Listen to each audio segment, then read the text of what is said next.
Continue with our Kitzur class, and we're in class number 3.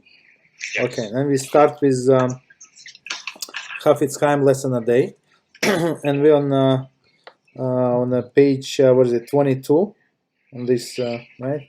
And we continue with the next thought, right? So it says it starts with right here in this world. You have it? Right. It's For Chofetz Chaim. yes.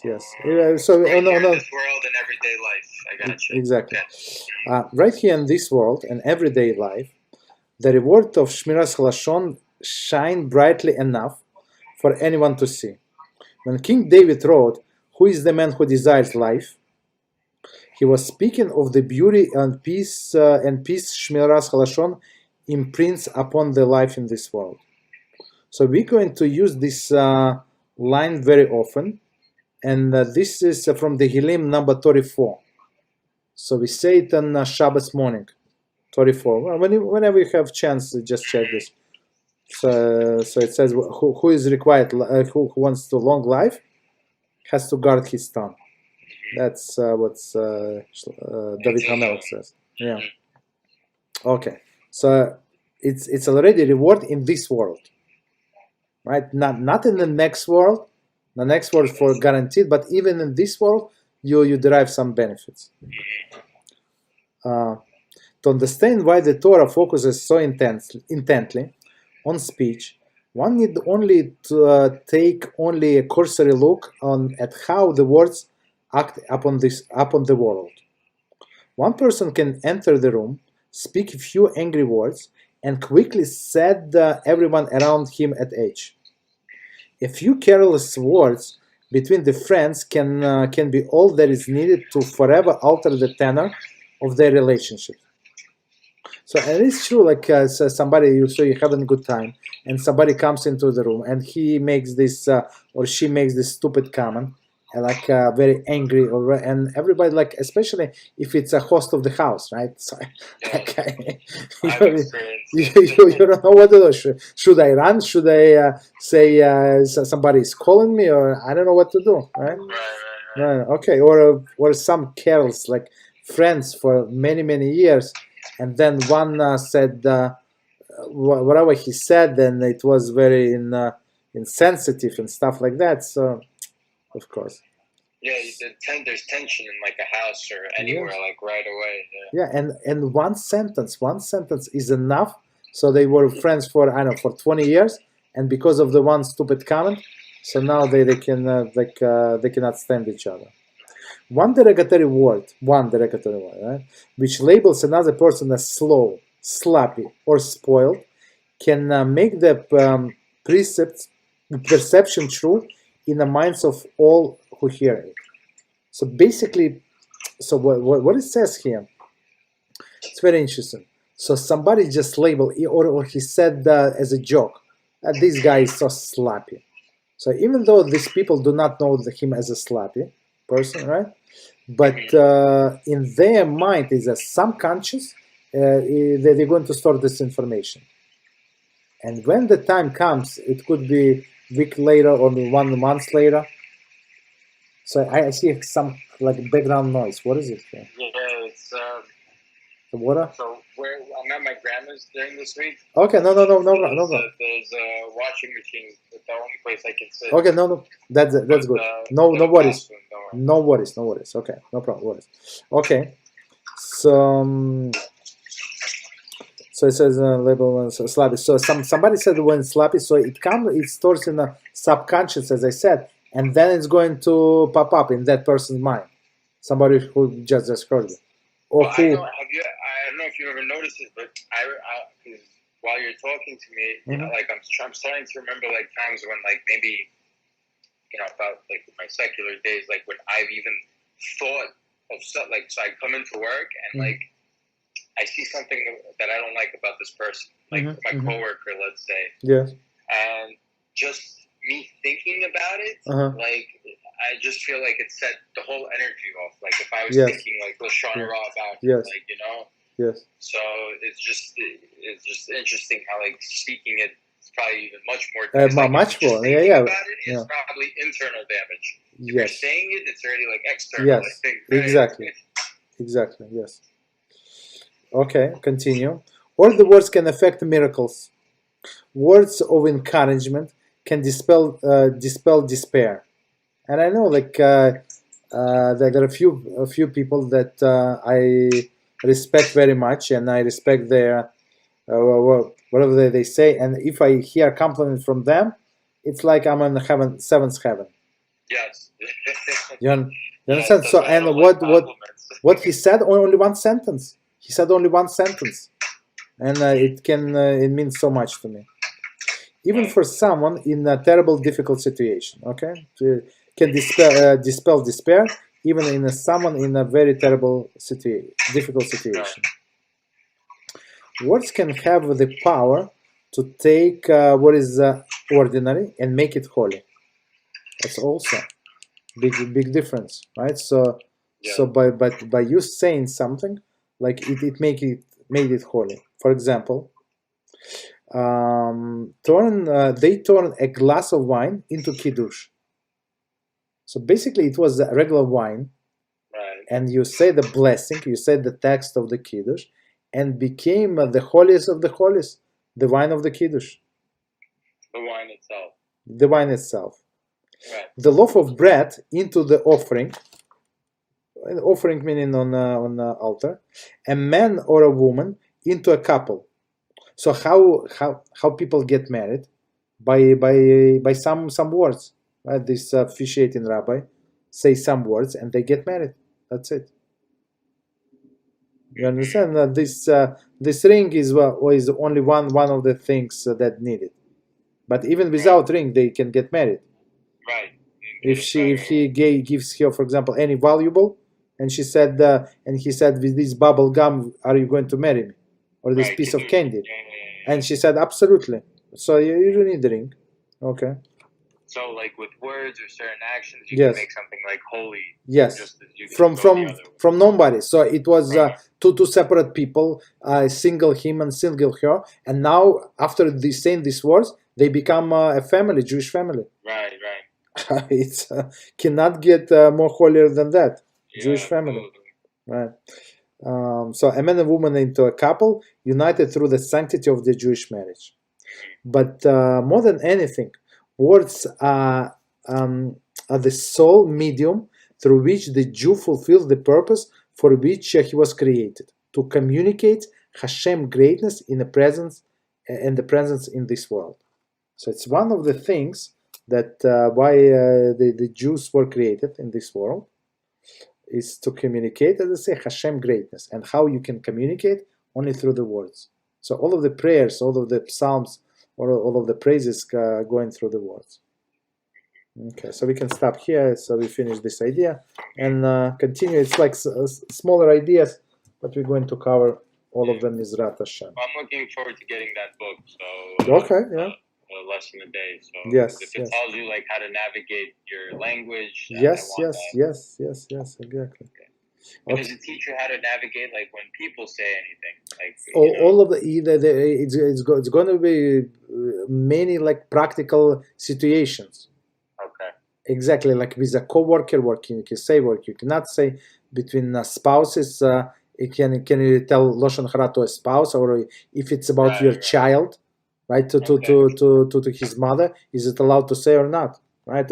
Or between siblings, right? To their parents, or between the siblings about the third sibling. Okay. Well, that I know from Noah. I don't even think you're allowed to do that, right? I think there's something in Noah. Yeah, so it's actually the bottom line. It's between anybody. So there are no exceptions.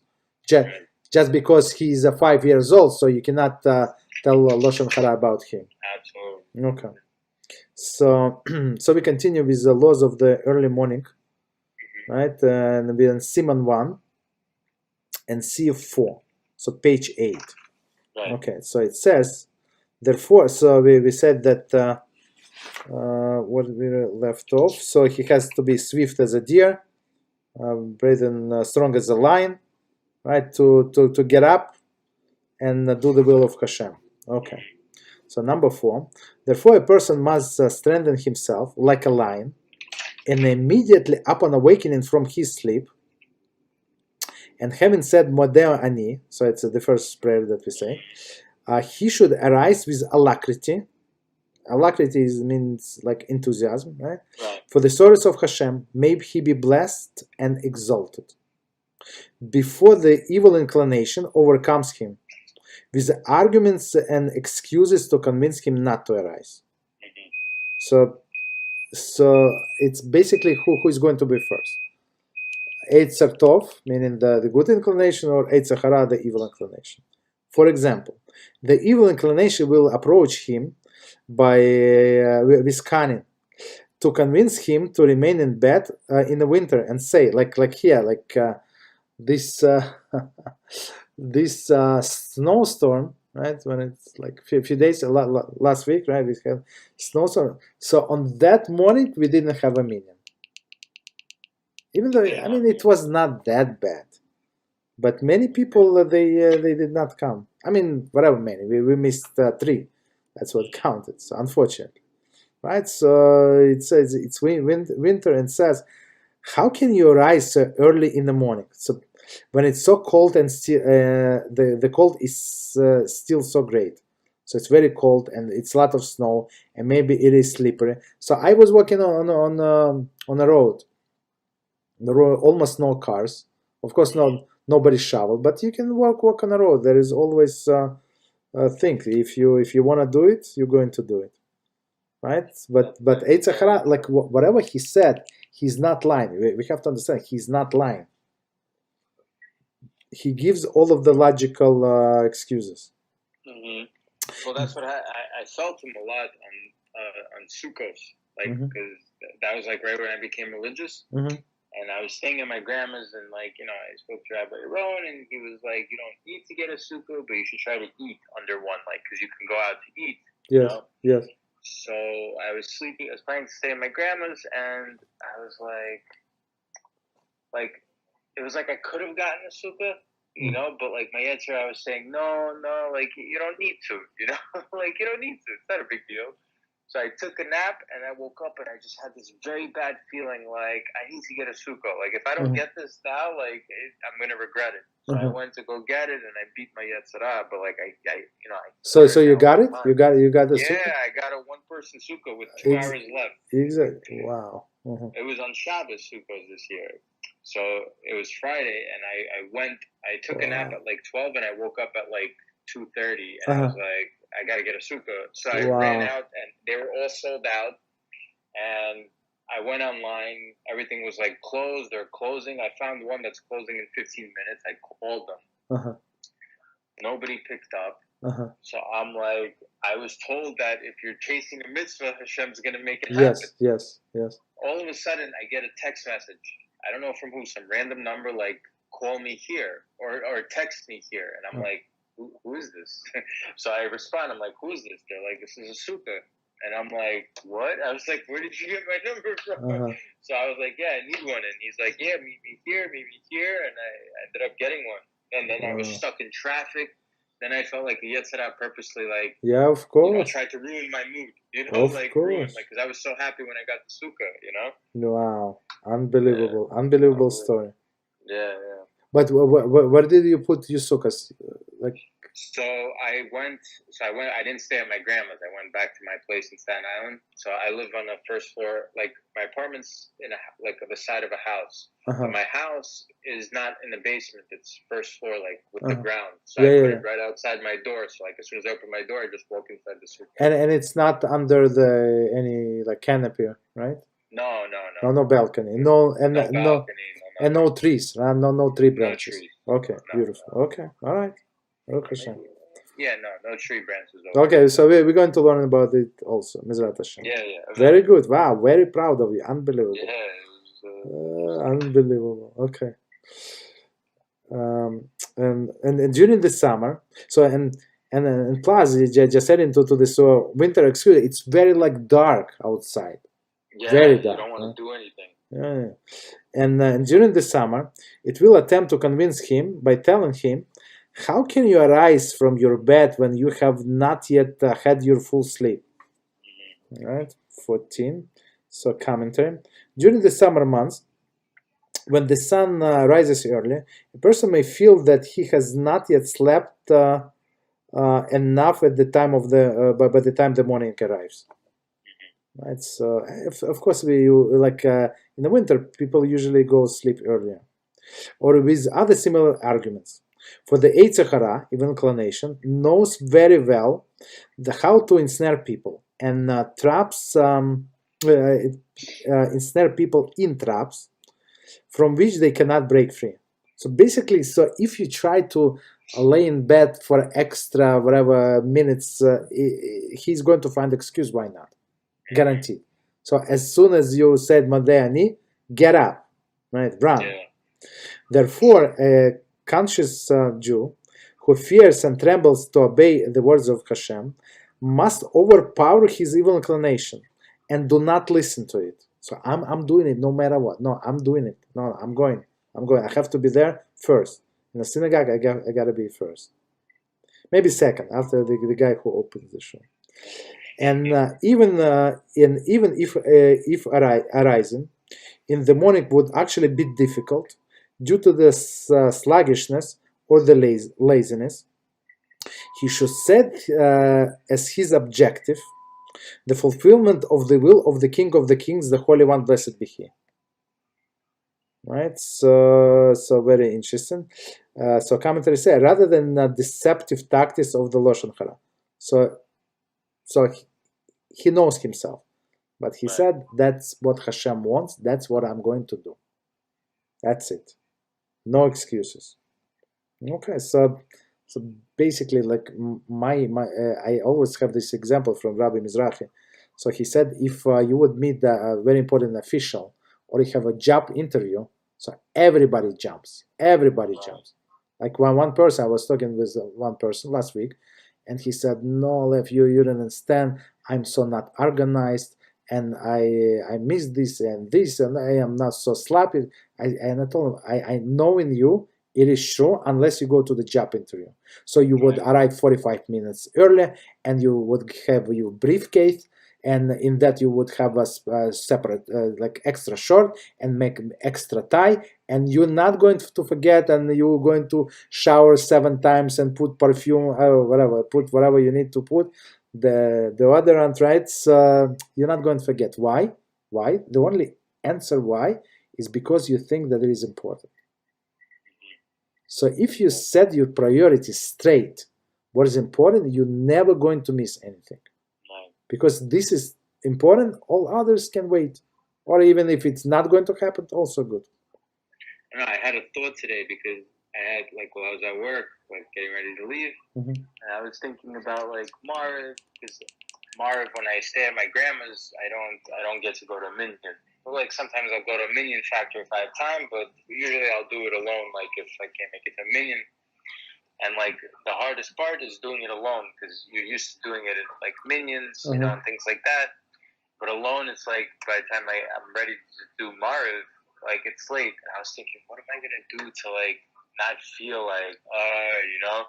So I just said to myself, like, okay, I'm going to, like, be lazy for HaShem. Like, everything HaShem does for me. Like, you know, you just think about it in a way like, okay, he allowed me to wake up. He gave me food. He did this. I can't say a prayer for him. Like, I can't say the one offering prayer that he wants, you know? And that's the way I kind of, like, so, like, when I left work, I was, like, feeling good that I was questioning that, you know? Like, how can I feel lazy? Like, what's wrong with me? Like, everything Hashem does for me, I'm going to feel lazy. And now I was like, all right, good. I'm excited to do Arvit. Alone or not, like, I'm going to do it, and I'm going to do it with, like, alacrity, or do my best. So, that's great. Know? That's amazing attitude. Yeah, that's amazing. So, you know, because you know, like, it's like everything he does for us. How can I not just do this little thing, like a prayer? Like, what, it's going to take 15 minutes, 20 minutes? You know, big deal. So, and plus, if you want, there is a great website. I'm not sure if you know, godaven.com. I use it for to look at. But see, my grandma. remember when I told you last week that I got embarrassed at one shul? Yes. Somebody said something to me like About what was it? Can you tell me, or you know? Yeah, he's like, okay, so there was maybe like, this shul could fit like, I don't know, 200 people. Like, it was huge. Yeah. And I think there might have been like 15 people. Everybody's like 20 feet away from each other. And, I see some people didn't wear masks. The people who were in the front wore masks. I was all the way in the back. So I was like, I see some people that didn't wear masks, so I didn't put mine on. So, first of all, they were doing the Torah readings, which was weird because it was a Wednesday. And I was like, what's going on? And I felt like maybe they were selling aliyahs at that point. No. Wednesday was Hanukkah, so we read Torah on Hanukkah. Oh, so they did the Torah for that. Okay. Okay. So I took off my mask. So I didn't put my mask, but I had my mask on the table, and this guy walks from the right, and he's like, "You're not wearing a mask either." And then he called me the muck, only with the S in front. Okay, wow. And I looked around. I'm like, I didn't even say anything, but like, even if I could, before I could say like my mask is on the table, I didn't say anything. He just walked away and called me that word. And I just looked around. And I was like, "Ooh, wow. Okay. I'm just thinking." So, and I found that shul through Go Davin, and I don't know. Like, I'm looking for a good shul whenever I sleep here to go in the mornings, for Shacharis, because I'm all the way on Brighton. And there's not a lot of shuls here that do Shacharis. They'll do like Mincha. Shacharis is like, not on there. Okay. I don't know any shuls there. Yeah, good shuls. So it's tough. I mean, there's. Okay, so continue. So, and to assist himself in a battle, he should take to heart the fact that if a person were to summon him for some lucrative business deal, or collect a debt, or someone were to call him to save his property from the impending loss, such as a fire, were to break out in a city, or the like, certainly he would manage to arise immediately with alacrity. Right? If somebody said, if you want to cash your check, cash now, the bank is going to close in 25 minutes. The guy is going to jump, and he's going to run, and he's going to sprint, and he's going to skip the steps. There is no problem. You understand? So it's all, like, for me, it's all about your priorities. That's it. It's only about that. Because of his affection for money. Right? So everybody understand money. Right? And he would be not be neglectful. So if he's going to lose money, for sure he would be wake up early, would not be neglectful. Similarly, if he were required to go somewhere for the service of the king, right, or as we said, a job interview or whatever, he would rise with alacrity, and he would not be neglectful, lest he be accused of neglecting his duties, right? Because king paid him, or he's using him for free, doesn't matter. Or he would rise speedily, so that they find favor in the eyes of the king. So he came first to greet the king, right? How much more so for the source of the King of the Kings, the Holy One, blessed be He, should a person take care to arise with speed and alacrity. Moreover, if anyone accustoms himself to this course of arising immediately, 4 times or 5 times, it will not be difficult for him thereafter. So this principle is actually, it's not only about rising, it's about all of the other things in your life. So all of the difficulty that you have, so after you overcome yourself 4 or 5 times, so Hara would leave you alone. At least he would do it weaken the pressure on you, because Hashem would say, so that's how it works. So that's enough. You had your chances to stumble the guy. He's not he's not succumbing. So just leave him alone. That's enough. So it does not mean that it's forever. From time to time, he's going to try, but it's not going to be as intense as this 4 or 5 times. It's not like the frequency is not going to be the same, right? And the frequency and the pressure is not the same. So have you what have you done that that Yetzer Hara eased up on you? Can you recall anything from yourself? Oh, good question. I think everything, from this getting up, but for me it's many times I say to Yetzer Hara, one day I'm going to sleep in, but not today. Today I'm going to come. No, our sages say, so you have to use against him his own tactics, and one of his tactics is delaying, procrastinating, right? So he would not say, look, whatever you want to do is very noble act. You're going to do, but not today. Today is not a good day. So maybe tomorrow is going to be sunny. It's going to be 75, 85. You're perfect weather, and you off. You remember, you off tomorrow. You have all of the time in the world to do that, but not today. Yesterday you did good, So exactly. So we have to use his own tactics because it works, right? So I said, okay, you want me to miss 1 day without me? I'll do it, but not today. Not today. Today is maybe when I feel weak or sick, God forbid, or this or that, another day. And so far, I never missed. Baruch HaShem. Okay. Okay. Therefore, so Beezrat Hashem. So, but on another hand, you ask Hashem for help.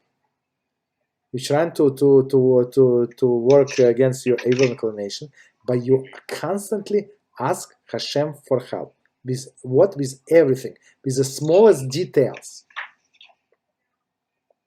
right? So, for example, before our class, I always pray that Hashem put in my mouth to say whatever you need to hear, whatever you need to know. Even if it doesn't say here, okay. Furthermore, one who attempts to purify, that is to improve himself, is helped by Hashem, as you said. So, but the first step has to come from you. So you start the journey, and Hashem is going to help. But it comes from you. Okay. Like your own hishtadlut. Yes. So you have to start. You have to ask for help, and only then Hashem helps. But if person just asks, Hashem is not going to help. Right. Okay. Ishtadlus is a key. Yes. So Sif number 5. If it is possible for one to arise early and at midnight and to recite the Tikkun Chatzos, it is the most meritorious, as it is stated in Eicha. Arise, cry out at night, at the beginning of the watch shift, etc. So let's see. We have a few commentaries. So Chatzos, Tikkun Chatzos, it means half. So it could be like noon, Jewish noon. I'm talking about Jewish noon, or a Jewish midnight. Right. So it does. So Tikkun Chatzos is a special prayer about the destruction of the temple. Commentary. Since the night is appropriate time for the morning, so that's when we mourn, as indicated by the verse cited in Kitzur, righteous Jews arise in the midnight to recite the prayers over the destruction of the temple and ongoing exiles of the Jews. So there is a special text. These prayers are known as Tikkun Chatzos. Right? So, okay, so 18. I've heard about this prayer. I've woken up many times at midnight, like accidentally. And one night I woke up and I couldn't find this prayer anywhere. I didn't know where it was. I wanted to say it. Tikkun Chatzos. It wasn't in my sitter, I know that. No, it's not in a sitter. I mean, it's not for simple people. Yeah, it's definitely it's not. But I mean, I don't. see, I would suggest that you don't do it. There are many other things that are more obligatory than this, as they say that this is for special people. So let's leave it. No, I only thought I didn't wake up purposely to say it. I woke up because I just couldn't sleep. Usually, it happens to me once in a while where I wake up literally right on midnight, and I can't sleep, so I'll stay up and I'll study. Exactly. So one night I woke up and I was like, I read about this Tikkun Chatzos. So I was like, where can I find? I can't find it. It's not in my sitter. I looked online. I couldn't find it anywhere. So I was like, this must be something not for me. So I just didn't do it. Yes, yeah. I mean, the best Tikkun Chatzos. No, it's not the best. So if you study Torah, it's actually is better. It's actually better than this. Okay. It's Torah helps from everything. Okay, so it says arise and cry out at night. 18. Okay, great job. Okay, so we skip. It's like okay. The Hebrew word rina refers to the loud outcry. Call rina. So there is a shul in what is it, in Jerusalem called Kol Rina. Okay, Kol is a voice of Rina, of outcry. Usually it's used to indicate great joy, so it's like a song, right? But in the verse called cited by Kitzur, it refers to cry of the morning of destruction of the temple. See however note 25 below, alternative interpretation. Okay, so it says the beginning of the night. 19. Each night is divided in 3 watch shifts among the angels who sing the praises of HaShem.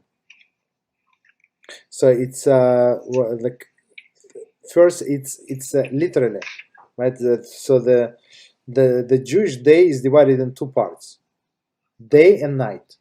So day is 12 hours, but seasonal hours, right? And night is 12 hours. So it depending on a season, meaning in during the what is it? During the winter, so the hours are shorter. So it's not the 60 minutes. It's like 45 minutes. Whatever is it? It says in the calendar. Okay, continue. 19. It was 19. 1 second. This practice is similar to that the Holy One, blessed be He, who laments over the destruction of the temple at that time. So HaShem laments, and we should lament. As it says in the verse Yirmiyahu 25:30, HaShem calls out on high, and from His holy dwelling, He raises His voice. So HaShem had to destroy the temple, and He feels sorry about the temple, of course. So it's not only us. He feels sorry. So they say, of course, if he feels sorry when he does not need the temple, so needless to say, how we should supposed to feel sorry. He calls out over the destroyed palace, and he proclaims, "Woe to my children, for due to their sins I have destroyed my home. Right, and I have burned my sanctuary, and I have exiled them among the nations. Exiled them among the nations. Exiled. Yeah. So basically, so it says. So one of the things that you probably saw many times in Mishnah Brura, when Mishnah Brura says, because of our many sins. So we do this or that, we lax in this absorption, so that absorption, we're not careful with this or that. So it's like one leads to another. As we said before, so a reward for a mitzvah is another mitzvah. I don't know if we've ever said that. Probably we did not. Mitzvah is another mitzvah. Yeah. Rabbi Yaron said it. Yeah. It's our from our Pirkei Avos, right? So what does it mean? So you given a new opportunity. It's like to make more spiritual reward, right? And And when somebody does averat, so it's the sin. So the punishment for the sin is a next opportunity for even bigger sin. That's his punishment. So it's not easy to break the cycle. So it's better not to go that direction at all. Right. If, however, it is not possible for him to rise at midnight, he should at least strive to arise before the first rays of dawn. Okay, so today is, in the winter is not that difficult. So dawn is, I think today, if I understand it correctly, actually I don't. It was 6, whatever, it was before 6. So it's very simple to raise before the dawn. Wait, dawn is before 6? Today? I don't know. You want me to double check? I can double check. No, it's okay. It's okay. I have it on my app. Uh-huh. So the Talis and feeling was today, I think they say 6:23 or whatever was it. For Talis and Tefillin. Yes, but it's later. It's after dawn. So Yeah. I mean, it's proper time. It's not like, so it's Right, proper right, time. right. So it's a little later. So it's like nets, right? They're on nets, I think. Yes. That's nets. Yeah. So that dawn. Okay. So dawn today was 5:48, and earliest Talis and feeling was 6:22. Yeah. When they say nets, I think it's sunrise. Okay. Hanet's right. It's like 7:17. Yeah, 7:17. But we start like, you can do many things before that time. Right. You could do tefillin, shema, right? Yeah. Because you can't do tefillin before dawn. Like Actually, you Or can. you can't do the blessing of tefillin. Exactly. Right. Exactly. Yes. All right. So 1 second. Before so as King David of the blessed memory said in Tehillim 57:9, I will awaken in the morning. So he awakens before the morning, right? Meaning I will awaken in the morning. The morning will not awaken me. That's amazing saying. Yeah, Okay. I like that one. Yes. So commentary number 20, Tanhuma, Besalachta, chapter 10. Rather than being awakened by the light of the new day, I will arise while it is still night, and await the morning. So basically, so this these people that they're trying to do like the earliest prayers, it's not easy. Like it's easier to get up at the specific time, certain time, all year around. Right. But for them, it's like changes. So it's not easy for the body. That's the praise is better, Right. bigger, right? So it's like, especially like when it's going closer to the winter. So like every day it's like 10 minutes, 5 minutes a day. No, not 5, like 3 minutes. So, but end of the week, so next week it's 10 minutes difference. So it switches a lot. Okay, continue. Obviously, the King David attached the significance of the rising before dawn, even though the ideal time to arise at midnight. Okay, so the King David himself did arise at midnight. Okay, continue with Kitzur. And after the midnight as well, one can recite Tikkun Chatzos. Okay, commentary. So basically, not exactly at the midnight, but even after, whenever he woke up. Although the optimal time for Tikkun Chatzos at the midnight, but it cannot be said at midnight exactly, because it text takes, I don't know, like maybe 20 minutes. Oh, yeah, Maybe not. So it's not exact. So you arise. So it would be like around midnight, let's say. And when arising at the hour is not possible, it may be recited later at night. So I think even till the end of the night. I think. Okay, continue. After this recitation of Tikkun Chatzos, one should engage in Torah study.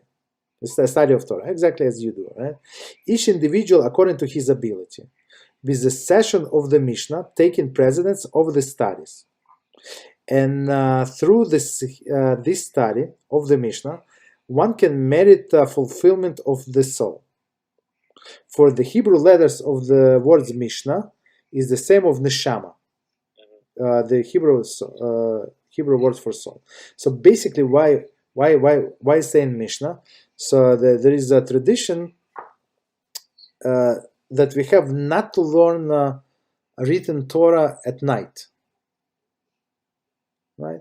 Not to learn, even though some say that because it's at, for example, if you're going to read translation and you're going to read this commentary, it's not exactly the same as a pure text of the Torah, because you might then misunderstand and it's bad spirits up and around. So it's not a good idea. So it's a good idea to listen to read Mussar, like Mussar. Mussar, no, Mishnah it means halacha.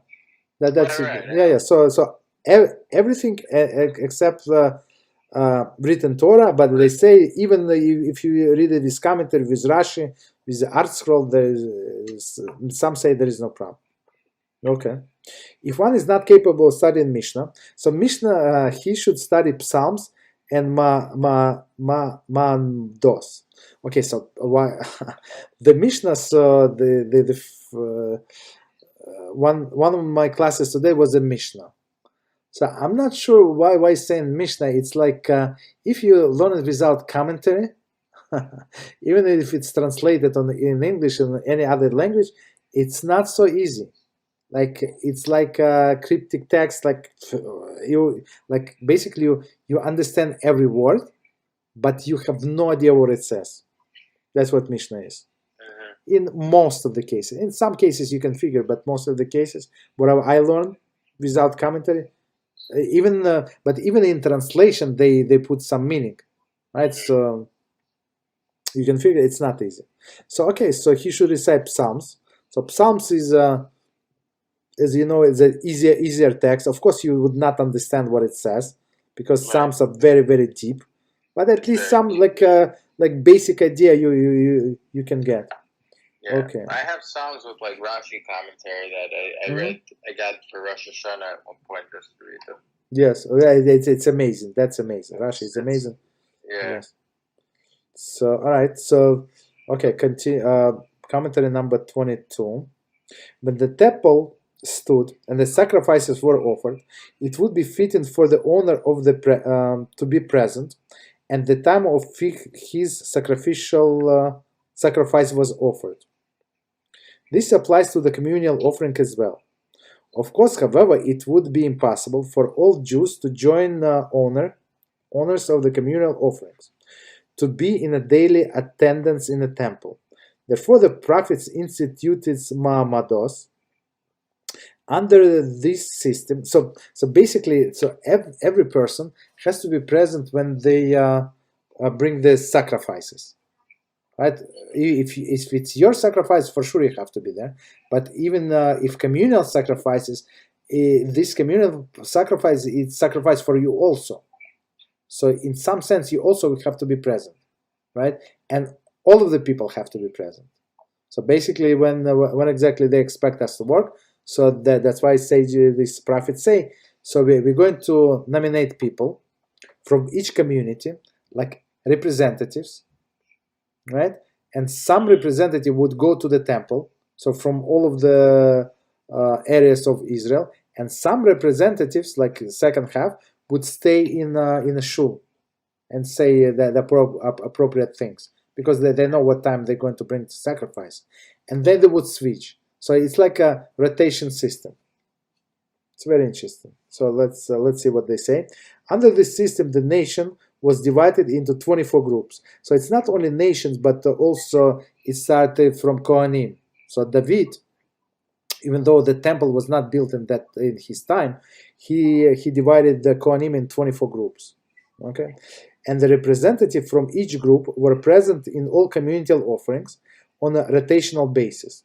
Additionally, within each town, the representative of the group, whose turn it was to be in a temple, would gather and recite specific portion of the Torah.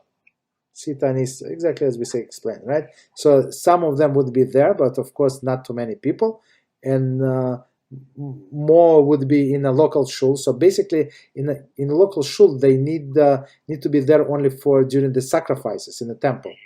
So the rest of the day they can go and work, right? That's it. Called Mados. It has remained a custom, among some people to recite this portion of the Torah daily. Okay, we don't do that, but okay, continue. Or study books of ethical behavior, which is Mussar. Right. Commentary 23.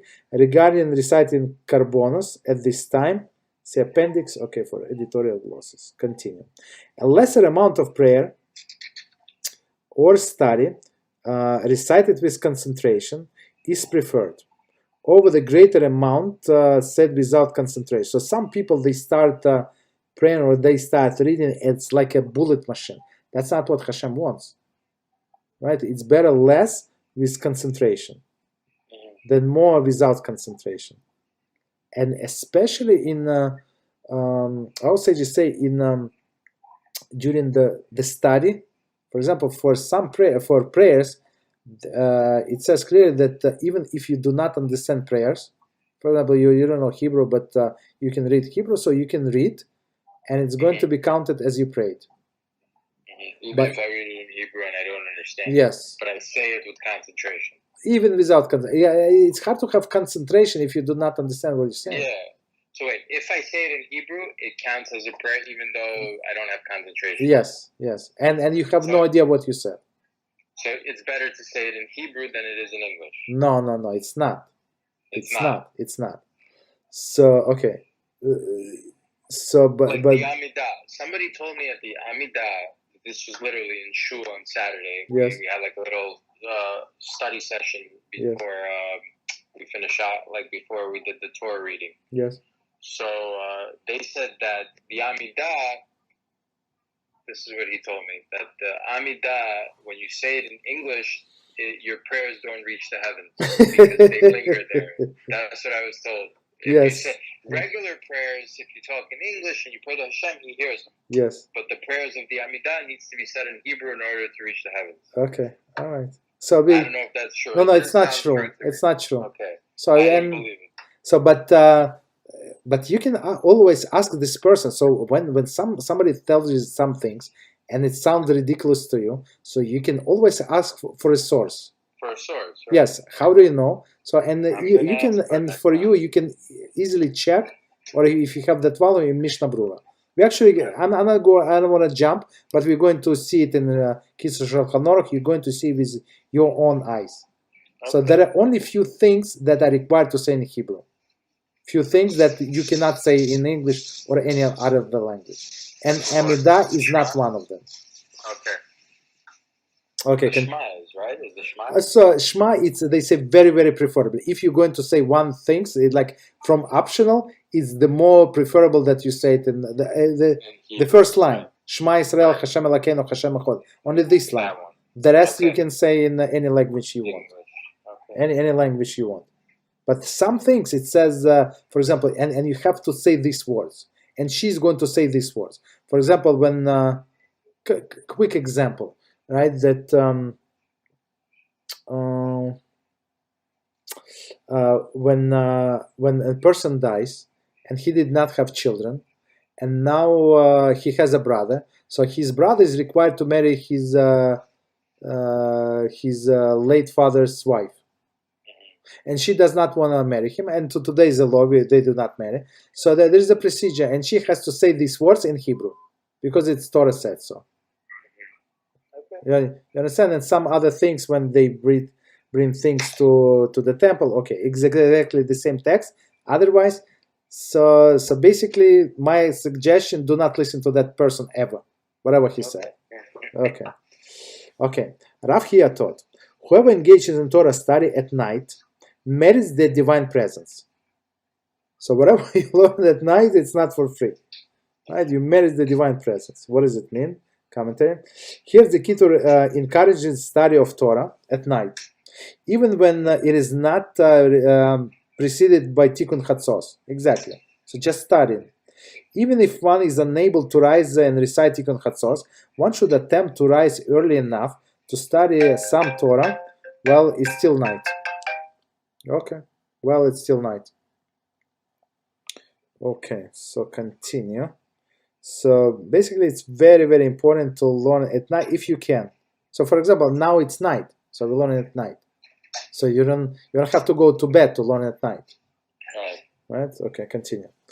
Arise, sing. So on the next page. And rise, sing out at night, in the beginning of the watch, in the watch shifts. Pour out your heart like the water in the presence of HaShem. From Tamid 32b. So Tamid is a Talmud. Masechta Tamid. This verse means to teach us that then the person is studying the Torah at night, the divine presence is with him. So it's very, very chosh, very important, like to learn at night. Our sages of blessed memory said, as Rambam said, so the nights were created only for the purpose of study of Torah. That's what Rambam said. Interesting. Yes. Okay. So and the reward at night, it's same like so some people would go take a nap on Shabbos. It's the most stupidest things that a person can ever imagine, because it says clearly that our sages say that one who learns Shabbos Torah on Shabbos day, so it's 100, the reward 100 times more than on regular day. So go sleep on another day, not on Shabbos day. So I try never sleep. You try not to sleep? Not to sleep. Nap. I mean, not to take nap. Yeah. No, during the day. I apologize. During the day. Right. Yeah. Okay. Our sages of the blessed memory said in Zohar Bereshis 136 that whoever studies at night, Torah at night, is called servant of HaShem. Okay, so and it says above, Kitzur explained that entire purpose of man is to serve HaShem. Certainly, then the servant of HaShem is a title worth striving for. So the best title that HaShem ever gave to a person is Eved HaShem.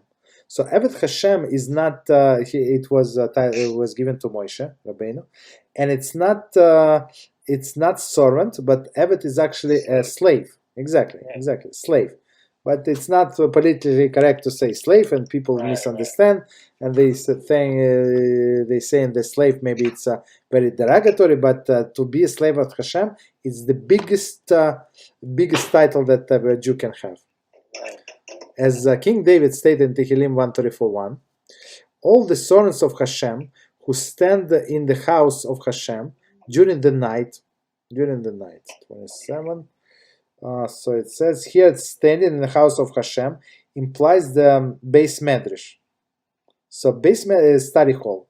So, but even if you are in your house or not in your house, in your grandmother, whatever your house, so and you make this corner. So it's very important that you have a permanent place for davening. If you daven at home, so you have to designate this corner for it. You cannot go to shul, whatever reason, you don't feel well, this and that. So you have to designate that specific corner, that specific place, whatever is it, for a davening. Yep. And same with the learning. Like so your place, your house, it becomes like your base medrash, your yeshiva. Right. Yeshiva, it means a sitting place. Where do you sit? Okay. Or any place where the Torah is studied. Those who do not, those who do so at night are described as servants of HaShem. Okay, it was 27, 28, Kitzur elaborates. Okay, continue. Even during the short summer nights, when it is not possible to arise so early, at the minimum, he should strengthen himself to arise while there is still enough time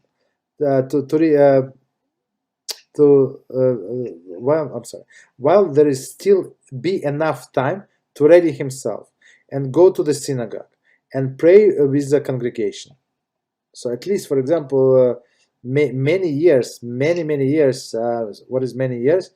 Like I don't know, 15 years or so, I could not pray with the congregation in the morning, because I had to start work very early, and it was very far. So I had to pray at home. So I didn't have the choice. I did that too. So, but then the opportunity became available, and I took the opportunity. So now I'm trying to go to every minyan. Beezrat HaShem. But you have to ask for it. You have to pray HaShem, please send me the opportunity. That's what I need. Okay, we stop here or continue? Yeah, no. Yeah, Stop. I'm about to stop. Okay, no Thanks. problem. But, Okay. all right, so tomorrow